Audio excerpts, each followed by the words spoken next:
Hey everyone, welcome back to FPL Fran. Today's video is going to be my Game Week 14 team selection.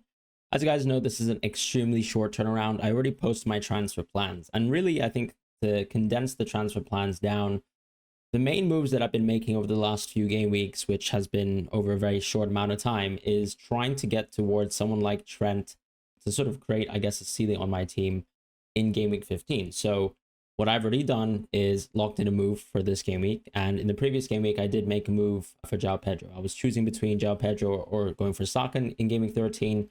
Felt like I wanted to go out of wood instead. Didn't really work out so well, as we discussed in terms of a quick review for game week 13. So instead of actually going for, let's say, the Son to SAKA transfer, that was probably 16 points down. I guess I took another -7 there by going for João Pedro over Chris Wood. I thought, to be honest, Wood, João Pedro, Saka, and Son all had good fixtures on paper, but admittedly, Son was extremely quiet. I think João Pedro equally quiet, Wood as well, but got a penalty, and then Saka was just absolutely brilliant. So yeah, in hindsight, obviously, it looks absolutely awful.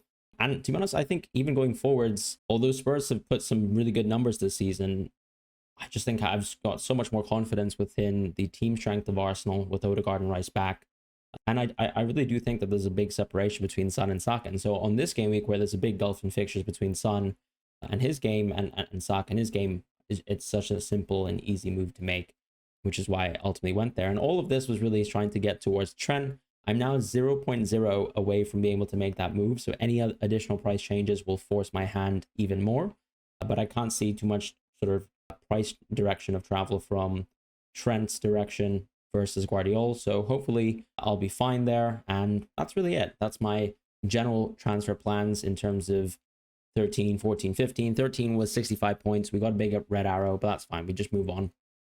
I think the core of my team, now that I've made the transfer that I have for this week, still leaves me in good shape. And you just have to sort of enjoy good game weeks when they come, because there's been plenty of reds this season. So we'll just have to move on. So to jump into game week 14, I think the big decision, as I'm sort of suggesting with this video, is that I'm not making a goalkeeper transfer. I was considering something like, if I was wanting to hold on to Son, maybe ignoring Saka for the meantime, what the world would look like for me. Potentially it could have been Fleck into Raya, but instead we're going to have to lock down one of the favorite goalkeepers that I've had in my memory. Mark Flecken, he's here to stay. So yeah, it's an Aston Villa away fixture, not great at all. But ultimately, I don't think the separation between a bad goalkeeper versus a good goalkeeper is as much as, let's say, a bad defender versus a good defender. And that's all I have to say, because mostly you have the insurance of saves with someone like Mark Flecken. Whereas if I was, let's say, invested into a poor defense, like, let's say, I don't know, the Wolves defense, for example, which is honestly on paper with the Brentford defense so far this season, it's a lot worse owning a Wolves defender, because you just don't recuperate ever from the saves, right? Let's say Wolves concede 3 penalties. If there's even 1 penalty save, you're already back in business. But that doesn't really, I would say, impact much of the clean sheet potential, because you're most likely going to concede over the course of a game, over the course of the season, a lot more, and suffer a lot more with a poor defender. So that's the reason why I'm keeping Flecken.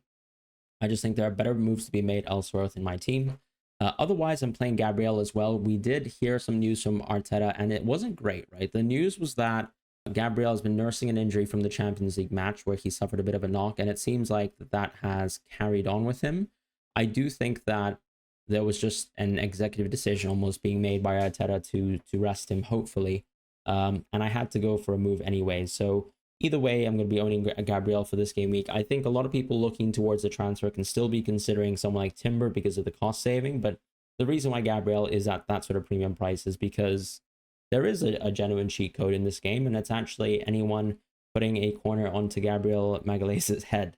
So it's nice to own him in FPL sometimes. As far as Guardiola and Lewis, I'm going to be playing them this week, right? Over Dunk and over Hull. Dunk will be a nice auto sub if Gabriel doesn't play for whatever reason. There could be a world where Guardiola gets benched again. There could be a world where Lewis gets benched, but he probably comes off the bench. So that's going to be an L. But Guardiola is nice because I do think that his attacking value is genuinely there. There's even mentions of Grealish playing central. So arguably he still possesses a great amount of attacking threat on the left. If you have any belief whatsoever that Pep is someone who subscribes to the idea that players, do well for him in certain matches, Guardiola did really well last season versus Nottingham Forest, as they were about to close the season off with a great run of games. And And Guardiola actually did score, if I remember correctly, from a set piece in that game, and was also just extremely involved in a lot of the actions there, whilst Chris Wood actually hit the crossbar and many other sort of different positions, which allowed for City to keep a clean sheet. And that's that. So the reason why I'm playing these City defenders ultimately is, yes, of course, their defense has been shocking, but I do have Dunk versus Fulham. Fulham have been an extremely competitive team, and then Halls versus Liverpool. So it's a bit of a no-brainer here playing these players. But I was always planning a few weeks ago to play Guardiola and Lewis in these games, and maybe this could be the swan song of Guardiola, because as I said, I am looking towards Trent, and he's going to be the person who leads me towards Trent if I can get there and if I still want to make that move. I don't think there's too much uncertainty with Guardiola. I think he's the type of player who should be playing games where City are planning to dominate, but we can already see there's a bit of susceptibility with his minutes. Whereas with Trent, I still think that as long as he's fit, he's going to be playing most of these competitive games, and Liverpool have everything to do in terms of trying to maximize and win every single game that they can in the Premier League, as they have a gigantic lead. And that's that, right? And when we look at clean sheet odds, I think it's also sort of supporting the idea of why I'm playing these specific players. And once again, big shout out to Rob T and his provision of these sort of spread betting odds for us as a community. You can find him on Blue Sky. I think that's where he actually interacts with us the most. But yeah, ultimately you can see that the clean sheet odds clearly favor Arsenal once again. This has, as we've always said, been a fantastic run of games for Arsenal. So no surprise there that Arsenal are so high up in clean sheet odds. At the same time, I think what's worth mentioning is a lot of people are also looking at other teams to sort of jump into on their defenses. And I don't think we have too many options, right? Chelsea is the only team that I really find interesting because United, unfortunately, have some poor games. So Chelsea have a great fixture here. City, as you can see, have an extremely high amount of clean sheet odds, despite the lack of great performances we've seen lately. But I think part of that, too, is just Nottingham Forest's offense isn't that intriguing.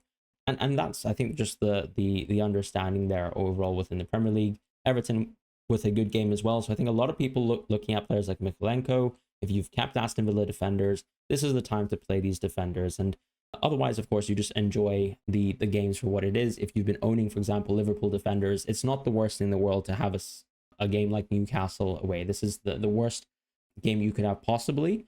And otherwise, it's a very clean Liverpool run. And the context is that Liverpool are such a strong team, which is why I'm looking towards investing into Liverpool and their team a little bit more in Game Week 15 onwards. So those are my kind of thoughts. Clearly, this is a good week on paper for my defense. They just need to play football, or maybe they'll play football and they'll disappoint me, but we'll talk about that a little bit more, hopefully, in the review next week. As far as the midfield, moving on to that, I actually went to Stamford Bridge to watch Palmer play. Always nice to watch a captain play, because I do remember actually one time I actually also went for a Chelsea-Liverpool match whilst not captaining Salah and watched him absolutely destroy me live whilst he was a popular EO captain. This was the same this game week. Salah was the popular EO captain. We got away with the 1 point, I guess, against the field. It doesn't really mean much in the grand scheme of things, but it's nice to see sort of that being rewarded. This week, though, I think it's very clearly a Palmer captaincy. I do think that this is a poor Liverpool game. Yes, of course, Liverpool might be the best team in the league. I don't think that's really too much in dispute, but I think you can say Arsenal's up there in terms of level of performances that we can expect from a team. But yeah, look, it's a tough game for Salah on paper. I'm going to vice captain him probably, and that's that. Probably vice captaining Saka would actually make more sense, to be quite honest. But yeah, I think right now it's a very, very clear-cut Palmer captaincy. There's not much to be said there. I'm keeping Mbumo, though, and I'm playing Morgan Rogers, right? Morgan Rogers has been a little bit disappointing. And I think when we look at his minutes, that's been the thing that is a little bit of a yo-yo, right? You've got performances like Crystal Palace and Liverpool where he plays 90. Even the Juventus match, he played 90. I think there are some games when, let's say, Emery sort of senses that the team is not playing very well, or that Rodgers is tired, that he is someone that can be subbed off at 50, 60 minutes at a time, or even later in the game. And it's very hard to call exactly when that substitution will come. But I think sometimes in a game week like this, when you've got a great fixture on paper like Brentford at home, it still probably makes sense to bet on potential upside with Rodgers rather than look at the rest of your team and try to, I guess, pick from more of the sort of basement floor type of picks within a certain game week. I'd like to, I guess, theorize that this is a good ceiling type of game week for Rodgers, and that's how I'm treating this sort of benching conundrum really that I have within my team, because by investing into João Pedro, and I've always had a sort of 8-man offense, maybe actually a 7-man offense because I own Calvert-Lewin for quite a long time, but you get the point, right? This is a game week where a lot of people are choosing between the decision of playing Rodgers or not. I'm going to play Rodgers because he's got a home game and a very, very good fixture versus a very poor defensive opponent. So that's what I'm going to be taking here with me. Mbeumo is also a play. I think Aston Villa have been a little bit shady on defense. They've also suffered a lot of injuries that are key, right? I think Martinez to Olsen's a huge drop-off. And unfit Konsa is not great, but he's back. Kamara is also back as well, but I'm trying to take the gamble here. Mbeumo has been extremely, extremely unexciting in open play, but he's still a 95-minute player who's on penalties. A lot of the players that I have in my team, unfortunately, have an away fixture that's not very, very good. It's a little bit mediocre.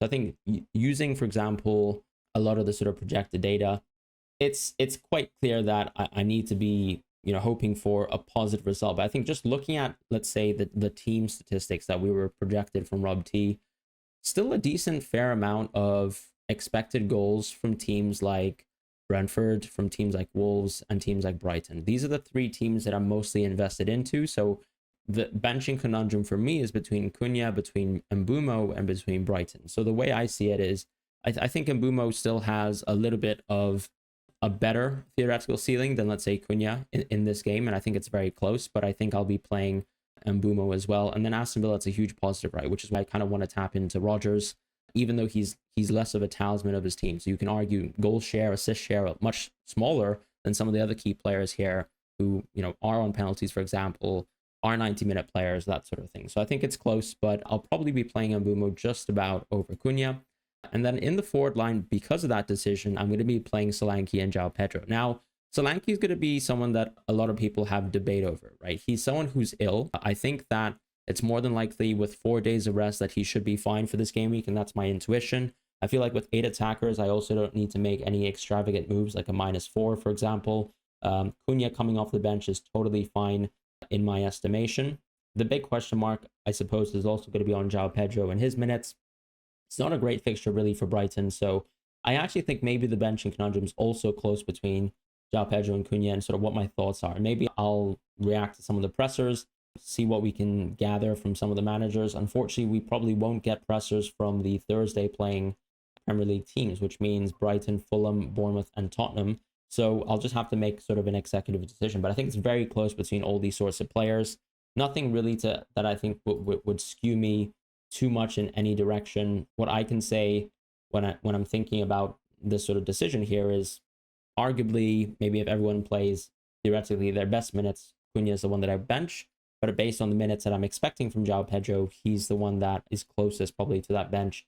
And Rodgers and Mbeumo I'd like to keep for this game week, as it is what it is. So let's see for this game week. I think a lot of people just need to accept the idea that when you're dealing with a benching situation, a lot of these projections are close. When we get, for example, some of the Rob T data, and you look at the goal scoring odds, you're going to find players like João Pedro and Cunha close on a certain game week, and the swing can be very disproportionate. So you just need to be able to accept that these outcomes can be predicted, for example, or by models, by markets, but the actual outcomes are very disparate, and you just need to be accepting that your decision making, was coming from an objective point of view, or at least, even if it has a subjective point of view, that you're consistent with applying that both ways, right, and reacting to the results. So whatever happens with this benching conundrum, I'm fine with.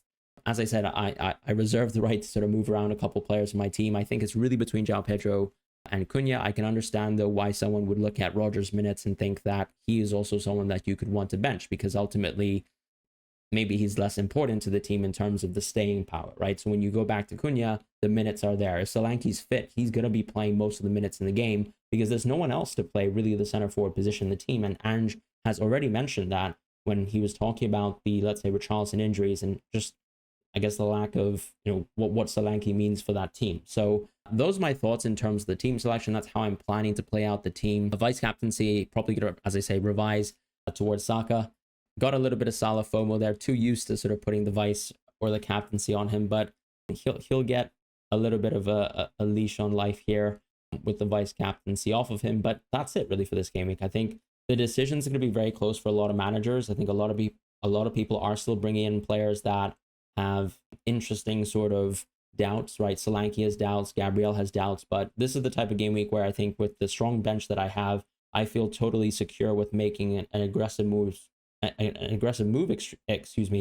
from Son to Saka, because I know that I've got sort of a big long-term plan for Trent, and hopefully I can bring him in as planned. But otherwise, I hope you guys have a wonderful game week ahead. Take care and goodbye. I'll see you guys soon.